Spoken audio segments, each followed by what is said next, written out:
All right, so weekend war. Some people say weekend warriors, Yes. but apparently, seems like work between the American Republican Party and Benjamin Netanyahu and his folks came together and bombed a girls' school, Yes. obviously on purpose, as these are not mistakes. An image that I think it's one of those compelling images, but now with the internet, I don't think we'll ever really have like that powerful image like you used to before the internet, because people are deliberately trying to curate powerful images, right? Like Trump, what did he do after a Republican attempted to hit him with the blicky, Yeah. as it were, the blick, some say, and tried to slide on him, if I understand correctly. I don't know if they were in or out of the trap. I don't know. Okay. But from my understanding, it was a drill. There may not have been music involved, my but God. there was an attempted drilling. And what did Trumpelstiltskin do? You could hear him on camera on hot mic saying, wait a minute, let me do something. Remember that shit? Wait a minute, let me do something. And then made sure to get his fist up. Yeah. Why? And that's how much of a showman he is. It's not that he knows where the camera is, but he knows he's being filmed and photographed. Right. So get the shot. Right. Right? So shit's curated. Shit's fake. I mean, that's why when it's ill, when it's real, it is ill. Like the cat kicking the gas canister back at the police, or homeboy with the bag of chips and the American flag shirt who is now murdered, throwing the gas can back at the police. Tank guy. Tank guy? Nope. From Tiananmen Square, the guy that was standing in front of the tank. Oh, that's elderly. Yeah, that may be before I was born. Yeah, I was born in the 80s. That's a clip ago. That was like 89, 88. Yeah, real shit. Right? The kid Aaron Bushnell, real shit. Oh, God, yeah, Bushnell. Yeah. Right? Bushnell, like, he wasn't playing, unlike some of these other characters. But wanted to take a look over here. So we have the Laborhood pinned post up, which is a Laborhood directory now. So now you can find the things where I'm on Crockett Watch. You know, and I pay attention to Jasmine Crockett. And I'll reiterate it again. Jasmine Crockett is dark skin colored like me. Jasmine Crockett is an elder millennial like me. And Jasmine Crockett, well, because we're in the same age group, shares the precious 90s with me. And Jasmine Crockett is very 90s. Like, as the years go on, like, I wonder, like, will people that are, like, in their teens that may see a clip of her speaking, will they see her the way, like, I saw Maxine Waters when I was a kid? Right. Right, like when I saw KRS-One and Zach De La Roca shouting out Maxine Waters. Yeah, that's real shit that went down in the 90s. And like, or like when I saw Maxine Waters defending gangster rap. And I was like, well, this older person from a different time seems all right. Like, that's probably what Crockett comes across like to younger folks. And I think it's interesting watching this person. I do think she's constructive, Yeah. and that she shows up to work to do her job right. Right, not just on some we need decorum shit, which I think that people are intellectually lazy and analytically lazy when they just like they mix in her doing her job right with Chuck Schumer doing his job right. Right. Chuck Schumer is a decorum maniac, like very obsessed with, well, the institution functions like this, and it's like he doesn't get, like, the Pony Express was a long time ago. You have no idea how irrelevant a letter is. He doesn't get it. Does he even have an email? I don't fucking know. Like, the niggas don't, he's not in the Epstein files because he didn't have email. Nigga. Right, so watching Crockett and watching, it's real ill because Tallarico and Crockett, with regard to the single issue voters, they're the same on their single issue. Right. Right, like Crockett is a standard issue, boring, Midwest Americanized African that is a Christian. Right. Right? She still has the plantation's spirituality. That's what I call Black Christianity. And I'm not going to front. I don't intend it to be insulting, but I also don't care if it is. It is plantation spirituality. Right? And she is that. And yeah, them niggas, they got that shit in their head where, yeah, they believe some wacky nonsense from Revelations about Israel. I doubt that Crockett believes it deeply, but that Crockett is caught up in that side of Americanized institutionalism. And I do disagree with it. And while I disagree with it, it doesn't make me call her an evil fucking Zionist murderer. Right. Like, that's hyperbolic bullshit. Right. And now we have Trumpelstiltskin and them popping this war off, which is why I got to that idea about, like, iconic images. I couldn't share that image of the backpack, the bloody backpack that was just left behind. But that bloody backpack says a lot. Right. It was like pinkish white, signifying that, like, a femicide happened here. But it's a backpack for a child, so it's a child femicide. And then you know who did it. And then you know who did it in the context of Grok and the Epstein files. Right. And then what do we also know from the Epstein files? That they're murdering these kids. Right. And it's like they're just keeping that going, just murdering with bigger bullets, so big that you have to call these bullets bombs.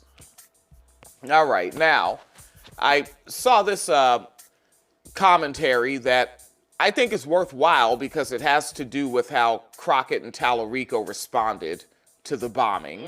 Okay. And this is an individual named Keandria. And she does some work with the NAACP, though she is not directly employed with the NAACP. And she says, do you all see the difference between Crockett and Tallarico's response to Iran? Crockett gave a well-thought-out, direct statement about where she stands. Tallarico posted an Instagram quote, and people jumped in with all sorts of theories, saying he was quoting Trump and exposing hypocrisy. He didn't even have to say it directly. Y'all did the speaking and thinking for him. That is white supremacy at work. The white man does the bare minimum, and people rush to fill in the blanks, assign depth, and assume strategy. Let's do that sentence again. The white man does the bare minimum, and people rush to fill in blanks, assign depth, and assume strategy. He gets the benefit of the doubt without having to be explicit. Right. And that right there is one thing that I've riffed about for, and this post continues, but I want to riff a bit here. Something that, this is a conclusion I arrived at, probably like in my early 30s, and we've talked about it, is that something that seems to be real important to white socialization is that you trust me. Yeah. And whether it's consciously or subconsciously, as Wacky Welsing used to say, right? Whether consciously or subconsciously, that comes to how whiteness came into existence. Because I can't get you to agree to a treaty that I know I'm gonna break unless you trust me. Exactly. Right? Like, I can't get you from afar to let me to continue to have these Africans on this plantation unless you trust me to not be raping the children, Right. savagely beating them, cutting off limbs when I feel like it, or when they run away, savagely chasing them down because they are property and not humans. I need you to trust me, right? So that is ingrained in them, whether that's their ideology or not. And their big problem right now is that we are not showing that trust to James. Absolutely. And what white people are seeing, even though they don't have the analysis, the articulation, or even the depth of thought to understand what they're engaging in, is that we are breaking hierarchical racial social contract by not trusting this white man. Yeah, and just like my own tangent on that, because I was looking at someone made like a very long form post on Facebook a couple days ago now, I think, about Tallarico saying that Republicans were like registering as Democrats to vote for him because, and they were like, and you know, this person was making the argument like, that's a good thing because Tallarico can like reach across the aisle, but he's still, you know, like a liberal, and he's still like progressive, and he's still like a Democrat. But you know, if he can win, and like it's better to have Tallarico in than a Republican, and it's good that like, you know, these white people, you know, want to vote for him. But the reason that these white Republicans want to vote for him is because they, their Christianity aligns with his. And I'm like reading this, and I'm like, if his Christianity aligns with theirs, we have a serious fucking problem. Yeah.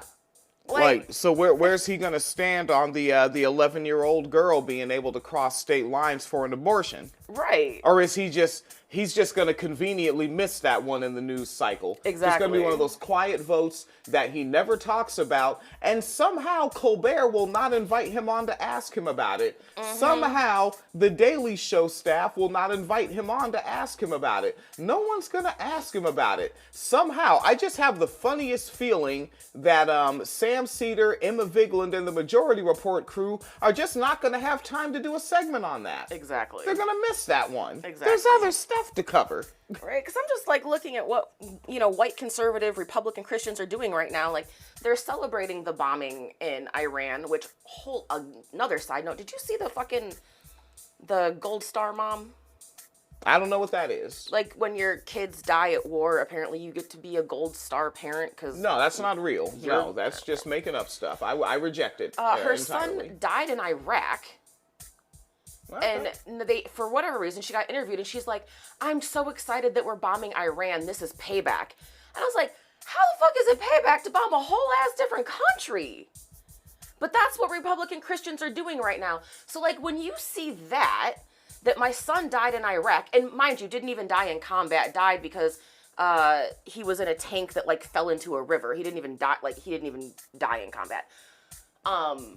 But, like, when you see a white Christian talking about, because my son died in Iraq, we have a right to bomb a girls' school in Iran. If you're really talking, okay, so we're talking cause of death, child to child. Yeah. Your only legitimate payback would be for you to take Liz Cheney quail hunting. Exactly. That's your chance at payback, Chief. Right. Right. But it's like, so I'm seeing Christians say that. You know, so like when you say, like, when they're saying like, oh, these white conservative Christians, they feel like Tallarico's Christianity aligns with theirs. Like, that's the Christianity I'm seeing. I'm seeing this legacy of slavery. I'm seeing Christian pastors right now talk about slavery wasn't so bad. I'm seeing Christians talk about women don't actually need the right to vote. I'm seeing these Christians talk about, well, the Epstein files don't really matter that much. Like, that's what white conservative Christians are doing. So when you're telling me that they want to vote for Tallarico because they think their Christianity aligns with his, what the fuck is Tallarico doing? And then I something don't like else, it. And then what that argument you're putting forward, like, really, like, and then you're choosing to be naive, but you're playing social contract hierarchy. You're doing it right? Because part of social contract hierarchy is people say Republicans have a no enemies to the right thing. Mm-hmm. White people have a no enemies to the right thing. Mm-hmm. And so you can't, if that is a thing they're really doing, right? Because I don't know about it. I haven't seen, like hardline evidence that these people are Republicans, have been voting Republican, changed for the primary so they could vote Tallarico. I don't know about this. But what I do know is they act strategically because they know to lie about what they want. Do we have to revisit the Lee Atwater clip again? Right? I'm tired of revisiting the Lee Atwater clip. We have it on tape that we know that they lie and we know why they lie. Right? And it didn't even start with him. You can go to the United Daughters of the Confederacy, the UDC established in 1902, federally recognized. You're talking to a nigga that knows his shit. All right?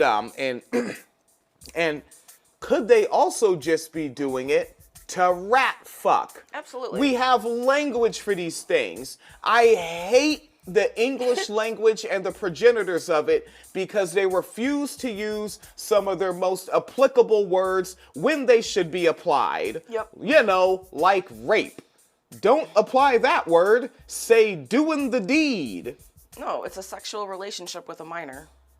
Right, I think I saw that in the newspaper somewhere recently. Mm-hmm. We did. Is that why that's in your head? Yeah. Aha. I know it because I fucking quote posted on Blue Sky. It's like, if only there was a more accurate term for an adult man had a sexual relationship with a minor. There's terms, but no, don't use them now. But when do they use rape? When a white man gets the better end of against another white man on an economic deal, right? Or I remember this film. It was a football movie. I think it was called The Program. Oh, yeah. And the language that the player was using against the other player on the field, and I don't want to use the B word. He was saying, I'm going to make you my B word. I'm going to make you my punk B word, which, like, I don't think he was saying that in a consensual fashion. That's when they want to use this language. Continuing with Keandria's post here. So they mentioned that previously that Jasmine Crockett made the thought out statement. And you could just put the effort versus effort in just word count alone, But all of a sudden, the people that like to do deep, hardcore leftist analysis will see that as too shallow to get into. Like, no, that's petty. Really? That sure is, buddy. And so what does Keandria continue with, saying, meanwhile, the black woman has to jump through hoops just to be seen and heard. She has to be crystal clear, over-prepared, and perfectly articulated just to receive the same level of consideration. And even in that case, she receives a disproportionate amount of criticism, despite the fact that they have very similar stances on foreign policy. He's just not saying his out loud. Right, so that you can trust him. Right, like, he didn't say, oh, man, I expected to run against a decent black woman, not some chubby old football playing nigger boy. He didn't say it that way, because that way would be, as Keandria puts it out loud. Instead, he says mediocre black man, which just means you're basically saying, I was a good Christian boy that did my homework and joined chess club, and he was just a buff nigger that played football. Is what the real read on it is, right? Doug Funny versus Roger Klotz. Keandria continues saying, pay attention to how responses are received, not just what was said. The difference in grace, interpretation, and generosity tells you anything.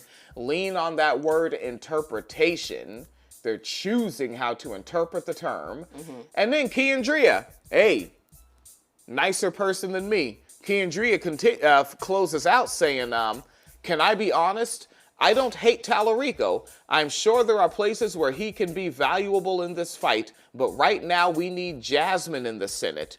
I'm sure he's a peach, but we just don't need a palatable white man in the Senate right now. We have enough of those, which you gotta wonder, are there not enough of those for these people? There's never enough. My goodness. The hard left really subverting norms with another palatable white man. And then, like, palatable to whom? Because, like, he's not to me. And I say he's not to me based on listening to over 3 hours of him being interviewed on local Texas news stations, because I actually do my due dilly. Right? Like, other cats, they'll say they listen to him, but it's like you listen to him because you wanted to reason to oppose Crockett. Right. That's the thing. You went into it with something. I already do this. That's why you follow my page.